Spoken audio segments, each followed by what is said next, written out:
করে না, ঠিক আছে। তার পিসটা হচ্ছে এরকম, প্রথমে এরকম হবে, ইনোট থেকে শুরু হবে।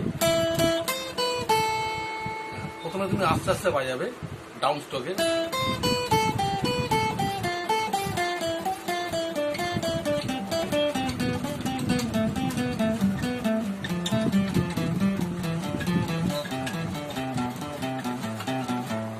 হলো। এবার আমরা এখানে নেমে যাবো। Fourth finger is the must, ঠিক আছে। এটা যখন যখন পরিষ্কার হয়ে যাবে তখন কিন্তু এটা আপ ডাউন হবে, ঠিক আছে।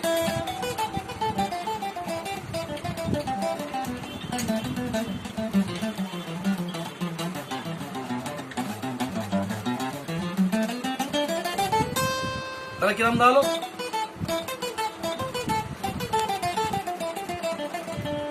তাহলে কি এলো? এরকম আস্তে আস্তে করে প্রথমে আস্তে আস্তে করবে, তারপর এটা ফাস্ট করবে। হ্যাঁ, দেখবে ফিঙ্গারিং এইখানটা একটু ব্যথা করবে পুরো আঙুলটাতে। হ্যাঁ।